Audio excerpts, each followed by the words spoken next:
ഓം നമോ ഭഗവതേ വാസുദേവായ. ഓം ശ്രീകൃഷ്ണ പരമാത്മനേ നമഃ. ശ്രീമദ് ഭാഗവതം പഞ്ചമസ്കന്ധം 6-ാം അധ്യായം. രാജോവാച. ന നൂനം ഭഗവ ആത്മാരാമാണാം യോഗസമീരതജ്ഞാനാവവർജിത കർമ്മബീജാനാം ഐശ്വര്യാണി പുനഃ ക്ലേശദാനി ഭവിതുമർഹന്തി യദൃച്ഛയോപഗതാനി.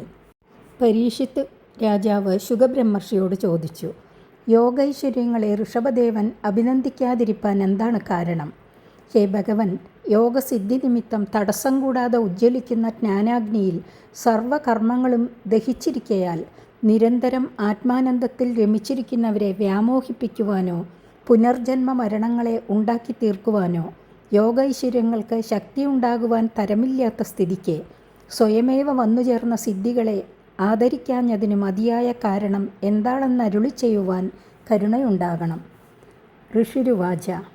സത്യമുക്തം ക്യുന്തിഹ വാ ഏകേന മനസോദ്ധ വിശ്രംഭമനവസ്ഥാനസ്യ ഷഡകിരാത ഇവ സംഗച്ഛന്തേ. പരീക്ഷിത്ത് രാജാവ് ചെയ്ത ചോദ്യത്തെ സ്വീകരിച്ചും കൊണ്ട് പരിഹരിപ്പാൻ ഭാവിക്കുന്ന ശുകാചാര്യൻ പറയുന്നു, ഹേ രാജൻ, അങ്ങ് പറഞ്ഞത് സത്യം തന്നെ. എന്നാൽ ബുദ്ധിമാന്മാരായവർ ചഞ്ചല സ്വഭാവമുള്ള മനസ്സിൽ വിശ്വാസമുള്ളവരല്ല. വഞ്ചകനായ കിരാതനിൽ പിടിക്കപ്പെട്ട മൃഗങ്ങൾ വിശ്വസിക്കുകയില്ലല്ലോ. യോഗൈശ്വര്യങ്ങളെ ആദരിച്ചു തുടങ്ങുമ്പോൾ മനസ്സ് വീണ്ടും ആവക സുഖങ്ങളിൽ ആസക്തമായി കൂടാ എന്നില്ല. വന്നുചേരുവാൻ ഇടയുള്ള ദോഷങ്ങളെ പരിഹരിക്കേണ്ടത് ആവശ്യമാകയാൽ പ്രായേണ യോഗികൾ യോഗസിദ്ധികളെ ആദരിക്കാറില്ല. നിരതിശയ ആനന്ദത്തെ അനുഭവിക്കുന്ന അവർക്ക് സിദ്ധികൾ കൊണ്ട് വിശേഷ ആവശ്യമൊന്നുമില്ലാത്തതിനാൽ ആദരിക്കുവാൻ കാരണവുമില്ല. വിനോദരീതിയിൽ പ്രകാശിപ്പിക്കുന്ന ആദരം അനർത്ഥത്തിൽ പര്യവസാനിച്ചുവെന്നും വന്നേക്കാമെന്നുള്ള വിചാരമാണ് ആദരിക്കാത്തതിനു കാരണം. തഥാ ചോക്തം ന കുര്യാത് കർഹിജിത് സഖ്യം മനസി ഹ്യനവസ്ഥിതേ യദ്വിശ്രംഭ ചിരാചീർണം ചസ്കന്ത തപ ഐശ്വര്യം. ശിഷ്ടന്മാർ ഇപ്രകാരം പറഞ്ഞിരിക്കുന്നു, മനസ്സ് എപ്പോഴും ചഞ്ചല സ്വഭാവമുള്ളതാകയാൽ ഒന്നിന്മേലും ഒരു കാലത്തും ഇഷ്ടം കൂടാതെ ഇരിക്കുന്നതാണ് നല്ലത്. മനസ്സിൽ വിശ്വാസം നിമിത്തം പരമേശ്വരൻ ബഹുകാലം കൊണ്ട് സമ്പാദിച്ചതായ തപസ്സിന് നാശം സംഭവിച്ചു. മോഹിനിയുടെ രൂപദർശനം നിമിത്തം പരമേശ്വരചിത്തം ചലിച്ച ചരിത്രത്തെ ഇവിടെ സൂചിപ്പിച്ചിരിക്കുന്നു. നിത്യം ദദാതി കാമസ്യ ഛിദ്രം തമനുയേരയഃ യോഗിന കൃതമൈത്രസ്യ പത്യുർജായേവ പുംശ്ചലി. മിത്രഭാവത്തിൽ അംഗീകരിക്കപ്പെട്ടിരിക്കുന്ന യോഗിയുടെ മനസ്സ് കാമത്തിനും കാമത്തെ അനുസരിച്ചിരിക്കുന്ന ക്രോധാദി വൃത്തികൾക്കും പ്രവേശിപ്പാൻ അവസരം നൽകും. ആ വൃത്തികൾ യോഗിയെ യോഗത്തിൽ നിന്നു തന്നെ അധഃപതിപ്പിക്കും. ഏതുപോലെ എന്നാൽ പരപുരുഷന്മാരോട് സംസർഗം ചെയ്യുന്ന സ്വഭാവദൂഷ്യമുള്ള ഭാര്യയെ വിശ്വസിച്ച ഭർത്താവിനെ ഹനിപ്പാനുള്ള തക്കവും തരവും അവൾ ജാരന്മാരോട് ഉപദേശിച്ച് ഭർത്താവിനെ ഹനിപ്പിക്കും. കാമോ മന്നുർമദോ ലോഭഃ ശോകമോഹഭയാദയഃ കർമ്മബന്ധശ്ചയന്മൂല സ്വീകുര്യാത് കോനു തദ്ബുധഃ. ശത്രുക്കൾ ആരെല്ലാമാണെന്ന് പറഞ്ഞും കൊണ്ട് ഉപസംഹരിക്കുന്നു. ആദ്യമായിട്ട് വിഷയങ്ങളെ അനുഭവിപ്പാനുള്ള ആഗ്രഹരൂപമായ കാമം, അതിനെ വിഘ്നപ്പെടുത്തുന്നവരിൽ ക്രോധം, ഭോഗസമ്പത്തി നിമിത്തം മതം, ഉള്ള ഭോഗങ്ങളിൽ തൃപ്തനാകാതെ അധിക സമ്പാദനത്തിൽ അത്യാശാരൂപമായ ലോഭം, ഭോഗസാധനങ്ങളുടെ നാശത്തിൽ ദുഃഖം, അതുനിമിത്തം ആത്മവിസ്മൃതി, വിഷയസുഖങ്ങളെ വിട്ടുപോകേണ്ടതായി വരുമോ എന്നുള്ള ഭയം, ഇവയെല്ലാമാണ് യോഗിയുടെ ശത്രുക്കൾ. ഈ വൃത്തികൾ നിമിത്തം പുണ്യപാപരൂപമായ കർമ്മബന്ധവും സംഭവിക്കും. ഇത്രയെല്ലാം അനർത്ഥത്തിന് കാരണമായി വരുവാൻ സംഗതിയുള്ള മനസ്സിനെ അറിവുള്ള ഏതെങ്കിലും ഒരുവൻ സ്വാധീനമായിട്ട് കരുതുമോ? കൂടിച്ചേർന്ന് ചതിക്കുന്ന സ്വഭാവം മനസ്സിനോടുകൂടി എപ്പോഴും ഉള്ളതാകയാൽ വിവേകമുള്ളവർ മനസ്സിനെ വിശ്വസിക്കുക പതിവില്ല. അദൈവമഖിലലോകപാലലലാമോഭി വിലക്ഷണൈർ ജഡവദവധൂത വേഷാഭാഷാചരിതൈർ അവിലക്ഷിത ഭഗവത് പ്രഭാവോ യോഗിനാം സമ്പരായ വിധിമനുശിക്ഷയൻ ജിഹാസുരാത്മന്യാത്മാനം അസവ്യവഹിത അനർത്ഥാന്തരഭാവ അന്വീക്ഷമാണ ഉപരതാനുവൃത്തിരുപരരാമ. മനസ്സിനെ വിശ്വസിക്കാത്തതുകൊണ്ടാണ് യോഗസിദ്ധിയെ ആദരിക്കാഞ്ഞത് എന്നു പറഞ്ഞതിൽ പിന്നെ പ്രകൃതത്തെ തന്നെ തുടരുന്നു. അനന്തരം ലോകപാലന്മാരിൽ വെച്ച് അതിശ്രേഷ്ഠനാകുന്നുവെങ്കിലും ലോകവിലക്ഷണങ്ങളായ വേഷഭാഷാ പ്രവൃത്തികൾ നിമിത്തം ജഡനെപ്പോലെ ആചരിക്കുന്ന ഭഗവാൻ തന്നിലിരിക്കുന്ന ഈശ്വരപ്രഭാവത്തെ പുറമേ കാണിക്കാതെ തന്നെ യോഗികൾ ദേഹത്തെ ഉപേക്ഷിക്കേണ്ടതായ മാർഗത്തെ അവർക്ക് ഉപദേശിക്കുവാനായിട്ട് തൻ്റെ ശരീരത്തെ ഉപേക്ഷിപ്പാൻ ആഗ്രഹിച്ചു.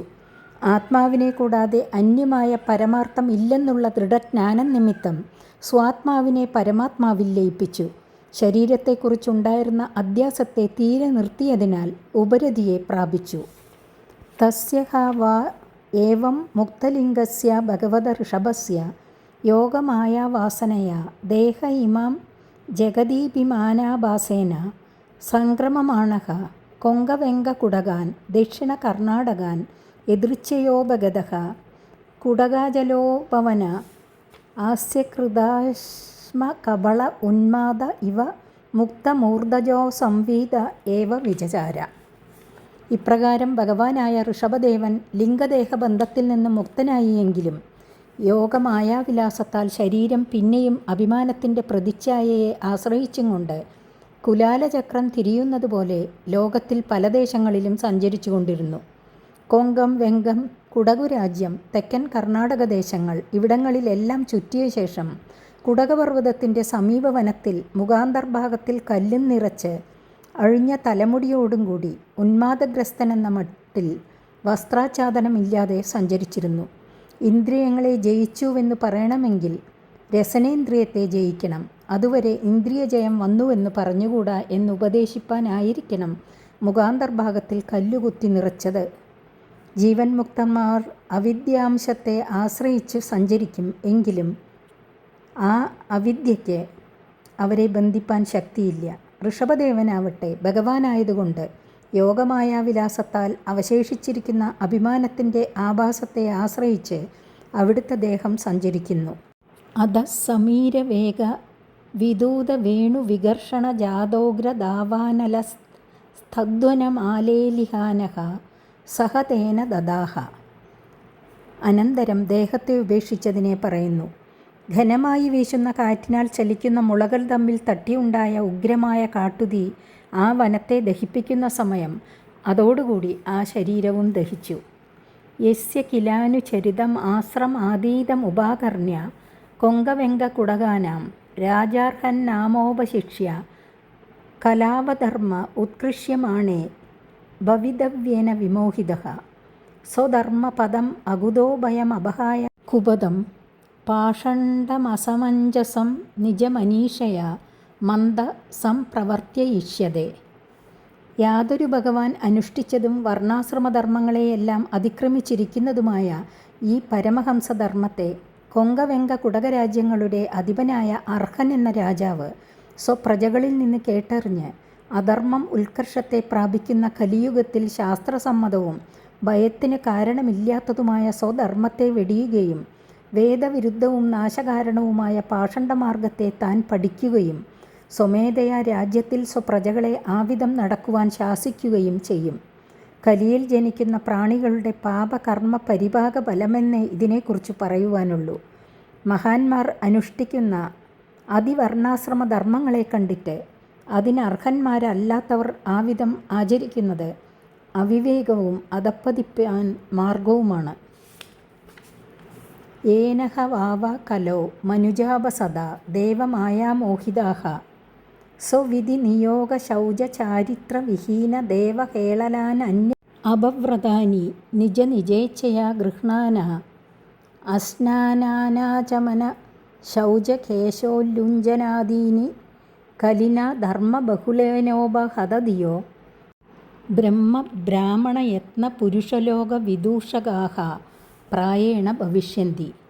യാതൊരു പാഷണ്ഡപ്രചാരത്താൽ കലികാലത്തിലെ മാനുഷാധമന്മാർ മിക്കതും അധർമ്മത്തിൻ്റെ ആധിക്യത്തോടുകൂടിയ കലിയാലും ഈശ്വരമായയാലും ബാധിക്കപ്പെട്ടവരും വിവേകം നശിച്ചവരുമായിട്ട് സ്വധർമ്മങ്ങളെ അനുശാസിക്കുന്ന ശാസ്ത്രമര്യാദയെ അനുസരിച്ച് വേണ്ട സ്നാനം, ആചമനം, ശൗചം മുതലായ വിധികളെ സ്വേച്ഛയാ ഉപേക്ഷിക്കുകയും തലമുടി പിഴുതുപറിക്കുകയും ദേവനിന്ദാസൂചകങ്ങളായ വേദവിരുദ്ധ വ്രതാദികളെ അംഗീകരിക്കുകയും ചെയ്യും.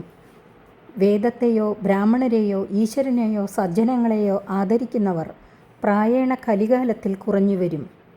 തേജ ഹെർവാക്തനയ നിജലോകയാത്രയാന്ത പരമ്പരായ ശ്വസ്താസ്തമസ്യന്തേ സ്വയമേവ പ്രപദിഷ്യന്തി. ഈ വിധം നടക്കുന്നതിൻ്റെ ബലം പറയുന്നു. തങ്ങൾ തന്നെ സ്വേച്ഛയാ നിശ്ചയിച്ച് പരമ്പരയെന്ന ബോധത്താൽ ഇതുതന്നെ നല്ല മാർഗം എന്ന് വിശ്വസിക്കുന്നവരായ അവർ ഈ വിധം പാഷണ്ഡ സമ്പ്രദായത്താൽ അതികഠിന ദുഃഖങ്ങൾ അനുഭവിപ്പാനുള്ള സ്ഥാനമായ ഘോര നരകത്തിൽ ചെന്നു വീഴും. അയം അവതാരോ രജസോപപ്ലുത കൈവല്യോപശിക്ഷണാർത്ഥഃ തസ്യാനുഗുണാൻ ശ്ലോകാൻ ഗായന്തി. രജോ ഗുണം നിമിത്തം വിവേകം കുറഞ്ഞവരെ ഉദ്ബോധിപ്പിച്ചു മോക്ഷമാർഗത്തിൽ പ്രവേശിപ്പിക്കുവാനാണ് ഈ അവതാരത്തെ ഭഗവാൻ സ്വീകരിച്ചത്. പാപകർമ്മബലം അനുഭവിക്കുവാനായി ജനിച്ചിരിക്കുന്ന നികൃഷ്ടന്മാർ ആചരിച്ചതായ പാകണ്ഡമാർഗം ഭഗവദ്യിഷ്ടമല്ല. അവിവേകികൾ കൽപ്പിച്ചുണ്ടാക്കിയതാണ് പാകണ്ഡമതം. ഭഗവാന്റെ അവതാര പ്രയോജനങ്ങളെ സൂചിപ്പിക്കുന്ന പദ്യങ്ങളെ മഹാന്മാർ ഗാനം ചെയ്യുന്നുണ്ട്. അഹോഭുവ സപ്ത സമുദ്രവത്യ ദ്വീപേഷു സർവേഷു ദിപുണ്യമേതത് ഗായന്തി എത്രത്യജനാ മുരാരേഹേ കർമാണി ഭദ്രാണ്യവതാരയവന്തി. അഹോ ആശ്ചര്യം! സമുദ്രങ്ങളാൽ ചുറ്റപ്പെട്ട ഭൂമിയിലുള്ള ദ്വീപുകളിലും ഖണ്ഡങ്ങളിലും വെച്ച് ഈ ഭാരതഖണ്ഡം തന്നെ അധികം പുണ്യമുള്ളത്. എന്തുകൊണ്ടെന്നാൽ അവിടെയുള്ള ജനങ്ങൾ പാപഹരങ്ങളായ ഭഗവത് അവതാര കർമ്മങ്ങളെ കീർത്തിക്കുന്നു. അഹോനുവംശോ യശസാവധാതഃ പ്രയ്യവ്രതോ യത്ര പുമാൻ പുരാണഃ കൃതാവതാര പുരുഷസ ആദ്യശ്ചചാരധർമ്മം യഥകർമ്മഹേതും. പ്രിയവ്രതൻ്റെ വംശം കീർത്തിയാൽ അത്യന്തം ശുദ്ധമായിരിക്കുന്നു. എന്തുകൊണ്ടെന്നാൽ അനാദിയും ലോകത്തിൻ്റെ ആദി കാരണവുമായിരിക്കുന്ന ശ്രീ ഭഗവാൻ ആ വംശത്തിൽ അവതരിച്ചിട്ട് മോക്ഷസാധനമായിരിക്കുന്ന ധർമ്മമനുഷ്ഠിച്ചു. കോന്വസ്യ കാഷ്ഠാമപരോനുഗച്ഛേൻ മനോരഥേനാപ്യഭവസ്യ യോഗി യോ യോഗമായ സ്പൃഹയത്യുദസ്ത ഹ്യസത്തയായേന കൃതപ്രയത്നാഃ. ജന്മാദി വികാരങ്ങളില്ലാതിരിക്കുന്ന യാതൊരു ഭഗവാൻ ഋഷഭദേവൻ തന്നെ ആശ്രയിപ്പാനായി ഒരുങ്ങി സമീപത്തു വന്ന യോഗസിദ്ധികളെ നശ്വരങ്ങളാണെന്ന് കണ്ടതിനാൽ ദൂരെ നിരസിച്ചുവോ, ആ സിദ്ധികൾ ലഭിപ്പാനായി ഏറ്റവും കാക്ഷിക്കുന്ന ഇതര യോഗി ഈ മഹാന്റെ നിലയെ മനസാഭി കാക്ഷിപ്പാൻ ശക്തനല്ല. ഇതിഹസ്മാ സകല വേദലോകദേവ ബ്രാഹ്മണഗവാം പരമഗുരോർഭഗവത ഋഷഭാഖ്യസ്യ വിശുദ്ധാചരിതമീരിതം പുംസാം സമസ്ത ദുശ്ചരിതാഭിഹരണം പരമമഹാമംഗളായനമിതമനുശ്രദ്ധേയോപചിതയാനുശൃണോത്യാശ്രാവയതി വാവഹിതോ ഭഗവതി തസ്മിൻ വാസുദേവ ഏകാന്തതോ ഭക്തിരനയോരവി സമനുവർത്തതെ. ഈ പ്രകരണം അവസാനിപ്പിക്കുവാനായതുകൊണ്ട് അതിൻ്റെ ശ്രവണ കീർത്തന ഫലങ്ങൾ പറയുന്നു. സകല വേദശാസ്ത്ര ബ്രാഹ്മണ പശുക്കളുടെ പരിപാലകനും ജ്ഞാനമൂർത്തിയുമായ ഋഷഭദേവൻ്റെ പരിശുദ്ധ ധർമാചരണത്തെ ഞാൻ ഈ വിധം അങ്ങയോട് പറഞ്ഞു. ജനങ്ങളുടെ സകല പാപങ്ങളെയും നശിപ്പിക്കുന്നതിനും പരമമംഗളങ്ങളെ സാധിപ്പിക്കുന്നതിനും സമർത്ഥമായിരിക്കുന്ന ഈ ചരിതത്തെ പരമവിശ്വാസത്തോടും ഏകാന്ത ഭാവത്തോടും കൂടി ഏതൊരുവൻ നിരന്തരം കേൾക്കുകയോ കേൾപ്പിക്കുകയോ ചെയ്യുന്നുവോ, ഈ രണ്ടു പേർക്കും സർവാന്തര്യാമിയായ ഭഗവാൻ വാസുദേവനിൽ ബലകാംക്ഷയോട് കൂടാതിരിക്കുന്ന പരമഭക്തി ഉണ്ടാകും. യസ്യാമേവ കവയ ആത്മാനമവിരതം വിവിധ വൃജിന സംസാര പരിതാപോപപദപ്യമാന മനുസവനം സ്നാപയന്തസ്തയൈവ പരയാ നിർവൃത്യ ഹ്യപവർഗമാത്യന്തികം പരമപുരുഷാർത്ഥമഭി സ്വയമാസാദിതം നോ ഏവാദ്രിയന്തേ ഭഗവദ്ഗീയത്വേനൈവ പരിസമാപ്ത സർവാർത്ഥാഃ. നാനാവിധ പാപകർമ്മബലമായ സംസാര ദുഃഖത്താൽ അത്യന്തം പരിതപിക്കുന്ന ആത്മാവിനെ ആ ഭക്തിയിൽ തന്നെ വിവേകികൾ സമർപ്പിക്കുന്നു. അതിനാൽ നിരന്തരം അവർക്കനുഭവപ്പെട്ടു വരുന്ന പരമാനന്ദ നിമിത്തം അവരുടെ പ്രാർത്ഥനയില്ലെന്നിരിക്കലും ഭഗവാൻ അവരുടെ സമീപത്തേക്ക് അയച്ചിരിക്കുന്ന പരമപുരുഷാർത്ഥമായ മോക്ഷത്തെ കൂടി അവർ ആദരിക്കുന്നില്ല.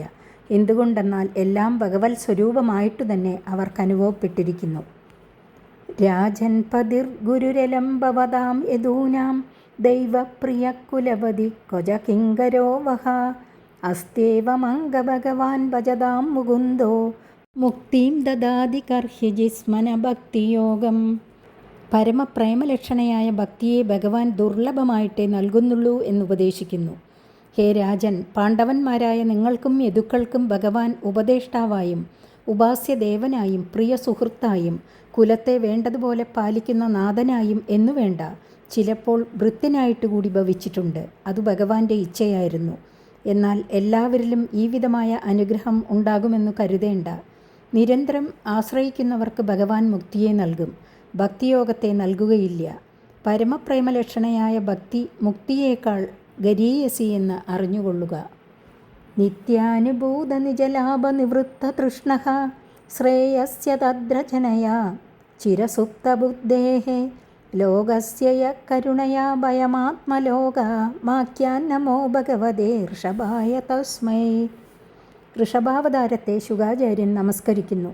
നിരന്തരം അനുഭവിച്ചിരിക്കുന്ന ആത്മാനന്ദം നിമിത്തം യാതൊരു കാംക്ഷയും ഇല്ലാതിരിക്കുന്ന യാതൊരു ഭഗവാൻ ദേഹഭാവന നിമിത്തം അതിൻ്റെ പരിപാലന വിഷയത്തിൽ ഏർപ്പെട്ടിരിക്കയാൽ പരമശ്രേയോരൂപമായ മോക്ഷത്തെ ആലോചിക്കാതെ ഉറങ്ങിക്കിടക്കുന്ന സാധാരണ ജനങ്ങളെക്കുറിച്ചുണ്ടായ കാരുണ്യത്താൽ ഉപദേശത്താലും തൻ്റെ ആചരണത്താലും ആത്മതത്വത്തെ അവർക്ക് വെളിപ്പെടുത്തി കൊടുത്തുവോ ഭഗവാനായ ആ ഋഷഭദേവനായിക്കൊണ്ട് നമസ്കാരം.